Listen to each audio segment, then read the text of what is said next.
बीते दिनों लोजपा रामविलास के राष्ट्रीय अध्यक्ष चिराग पासवान का एक ऑडियो वायरल हो रहा था, जिसको लेकर आज चिराग पासवान ने कहा कि हमने क्या गलत कहा। जो मैंने ऑडियो में बोला वो आज मैं वीडियो में बोल रहा हूं। उन्होंने कहा कि जिस तरीके से भीमराव अंबेडकर की तस्वीरों को घर से बाहर फेंका गया, इतना ही नहीं हमें घर से बाहर जिस तरीके से निकाला गया यह गलत है। और जो हमारे पिता के दम पर मंत्री बने हुए हैं वह शब्द नहीं कह रहे हैं, कहीं ना कहीं वह अपने चाचा पशुपति पारस पर इशारा करते हुए कह रहे हैं। इतना ही नहीं उन्होंने बोचहा सीट को लेकर भी कहा और तेजस्वी यादव की तारीफ भी की। क्या कुछ कहेंगे? एक ऑडियो वायरल हो रहा है भाई, जो ऑडियो वायरल हो रहा है, ऐसा उसमें क्या वायरल हो रहा है जो हम वीडियो पे नहीं बोले हैं?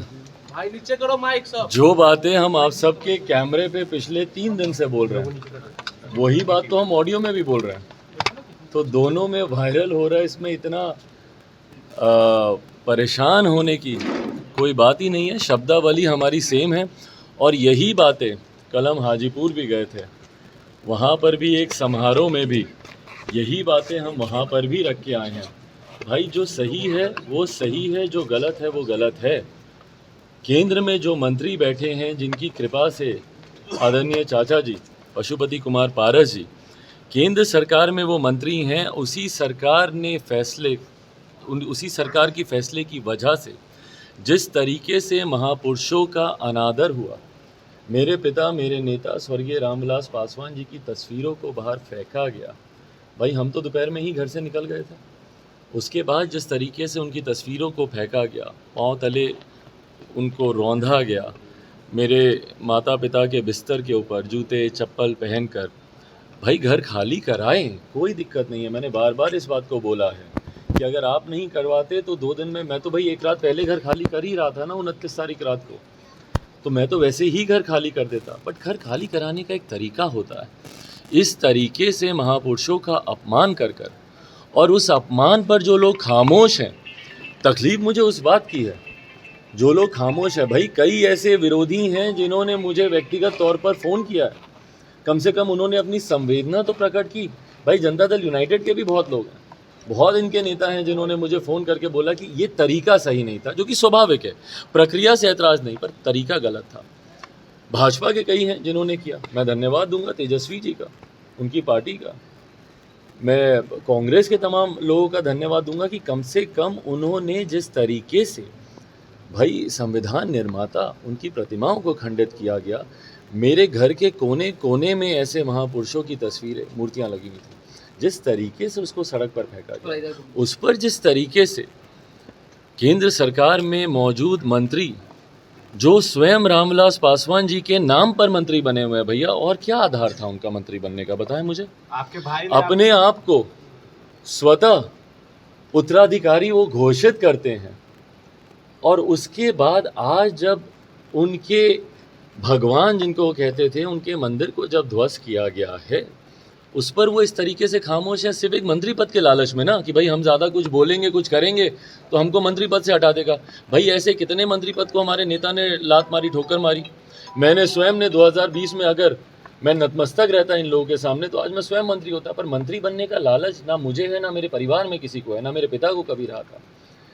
और आज जिस लालच में आप अपने भगवान का अनादर होते हुए आप देख रहे हैं, और यही तमाम बातें, और बल्कि आज आपके माध्यम से मैं बोलूँगा कि भाई खास तौर पर पासवान समाज इस बात को देखे कि भाई किस तरीके से रामविलास पासवान जी का अनादर हुआ है, और उनके छोटे भाई जो अपने आप को उनका उत्तराधिकारी बोलते हैं, क्या इस अनादर पे उनका खामोश रहना उचित है? पासवान समाज ये देख रहा है, दलित समाज ये देख रहा है, और ख़ास तौर पर मेरे नेता, ना सिर्फ पासवान समाज, ना सिर्फ दलित समाज, बल्कि हर जात में, हर धर्म में उनको मानने वाले, उनमें आस्था रखने वाले लोग हैं। हर कोई ये देख रहा है। भाई, मुझे तो पिछले 3 दिन से यही ना फ़ोन मैसेजेस आ रहे हैं। आप सोशल मीडिया पे नीचे कमेंट्स पढ़ लीजिए भाई, आप ही लोगों के वीडियो पे, और इन लोगों के वीडियो पे भी पढ़ लीजिए। जो ट्वीट ये लोग कर रहे हैं, या जो बातें पशुपति कुमार पारस जी और बाकी उनके जो सांसद लोग कर रहे हैं, उनके नीचे कमेंट पढ़ लीजिए, उसी से ही जनता की नब्ज़ आपको पता चल जाएगी। बिहार में 24 सीटों पर इलेक्शन हो रहा है एमएलसी का, क्या लगता है? भाई, 24 सीटों पर इलेक्शन हो रहा है, जिसमें 6 सीटों पर लोक जनशक्ति पार्टी रामविलास चुनाव लड़ रही है। मैं अपनी सीटों के बारे में कहूँगा, एक तरफ जहाँ मुझे विश्वास है कि हमारे प्रत्याशी ये चुनाव जीतेंगे, जिस तरीके से जन समर्थन, जो जनप्रतिनिधि इसमें मतदाता होते हैं, उनका रुझान जिस तरीके से लोक जनशक्ति पार्टी रामविलास और पार्टी की सोच बिहार फर्स्ट बिहारी फर्स्ट के साथ देखने को मिल रहा है, वहीं इस बात की मैं निंदा भी करूंगा कि जिस तरीके से मेरे एक प्रत्याशी जो कि कोसी जोन से जो चुनाव लड़ रहे हैं, छतरी यादव उनको कहा जाता है, गंगा सागर जी वहाँ से चुनाव लड़ रहे हैं, गंगा सागर उर्फ छतरी यादव जी जो कि सहरसा मधेपुरा से जो चुनाव वहाँ से लड़ रहे हैं, उनके साथ जिस तरीके से जानलेवा हमला कल रात उनके ऊपर किया गया। आप अगर तस्वीरें देखेंगे, गाड़ी स्कॉर्पियो जिस तरीके से, उनकी जो भी गाड़ी थी वो जिस तरीके से क्षतिग्रस्त हुई है, रात में उनको होश नहीं आया है, तो जिस तरीके से उनके ऊपर जानलेवा हमला किया गया, भाई राजनीति में आप नीतियों का विरोध कीजिए ना, एक दूसरे का मौखिक आप विरोध कीजिए, पर इतना डर कि उनके ऊपर आप जानलेवा हमला करा दें, इतना डर कि आप व्यक्ति को आप समाप्त ही कर दें, ये कहीं से भी उचित नहीं है। और बिहार की जनता ये देख रही है भैया कि हम लोगों के ऊपर एक के बाद एक किस तरीके से, भाई चिराग पासवान का कसूर आज की तारीख में क्या बताएं ना, कि मैं बिहार के लिए लड़ रहा हूँ, बिहारियों के लिए लड़ रहा हूँ, मैं यहाँ पे बेहतर शिक्षा बेहतर रोजगार की मैं लड़ाई खोए हुए स्वाभिमान गौरव की लड़ाई लड़ रहा हूँ, मेरा कसूर बस इतना ही है ना। और इस कसूर का परिणाम, इस कसूर के लिए मुझसे बदला लेने के लिए मेरे परिवार को तोड़ते हैं आप, मेरी पार्टी को तोड़ते हैं आप, मुझे मेरे ही घर से बाहर निकाल देते हैं आप, मेरे पिता की तस्वीरों के ऊपर आप उसको रौंदते हुए चले जाते हैं, मेरे पार्टी के प्रत्याशियों के ऊपर आप जानलेवा हमला कर देते हैं। भाई इतना डर बिहार फर्स्ट बिहारी फर्स्ट से क्यों? बहरहाल जहां मैं एक तरफ मैं निंदा करता हूं इस घटना की, वहीं दूसरी तरफ मैं आश्वस्त हूं कि न सिर्फ छतरी यादव बल्कि तमाम 6 प्रत्याशी जो हम लोग के चुनाव लड़ रहे हैं उनकी जीत भी सुनिश्चित है। चिराग जी, जिस लहजे में आप ऑडियो में बोल रहे थे, क्या ये संकेत था कि आप तेजस्वी यादव को समर्थन दे रहे हैं, आने वाले दिनों में देंगे? भाई जनप्रतिनिधि जो स्वयं एक बड़ी संख्या का प्रतिनिधित्व करते हैं, क्या मुझे उन्हें कुछ बताने की ज़रूरत है? क्या मुझे उन्हें कुछ सिखाने की ज़रूरत है?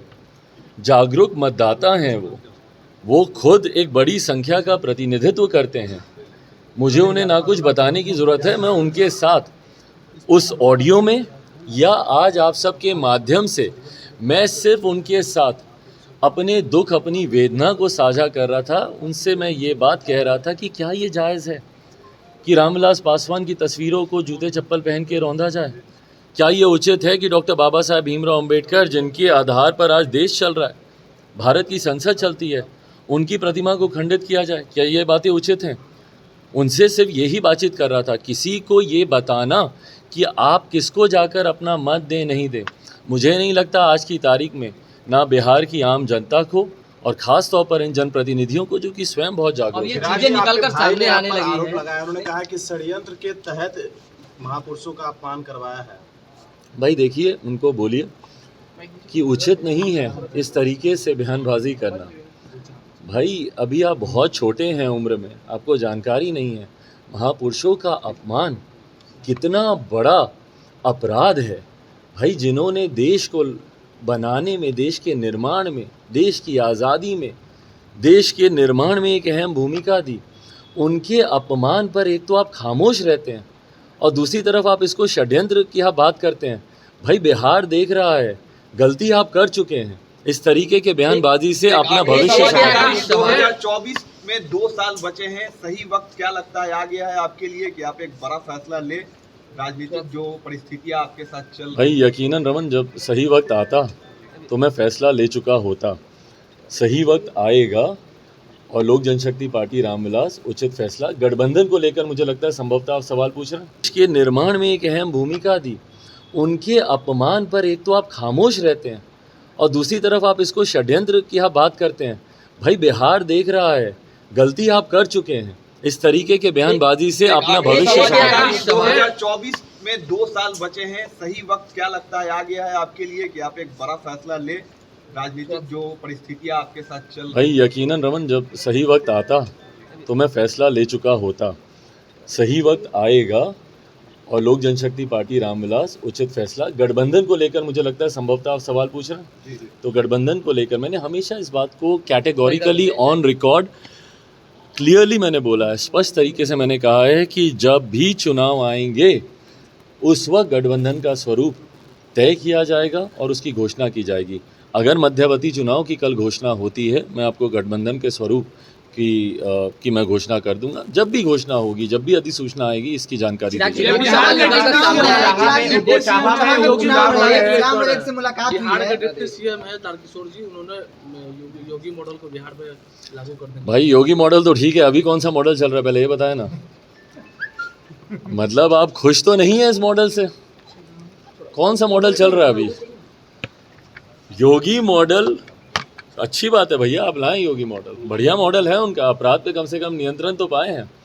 पर अभी कौन सा मॉडल चल रहा है? आपराधिक मॉडल चल रहा है, भ्रष्टाचारी मॉडल चल रहा है, कौन सा मॉडल चल रहा है? पहले इस बात की भैया विकल्प की तलाश आप तब करते हैं ना जब मौजूदा परिस्थिति से आप संतुष्ट नहीं होते।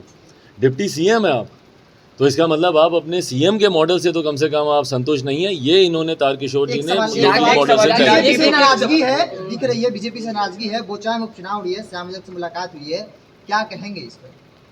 भाई आपने, मुझे लगता है श्याम रजक जी से भी आपने बातचीत की होगी। तमाम तार को एक साथ जोड़ देना, भाई मेरे पिताजी के पुराने साथियों में से रहे हैं, शुभ चिंतकों में से रहे हैं। क्या संभव नहीं है कि कोई व्यक्ति व्यक्तिगत तौर पर मुलाकातें करे?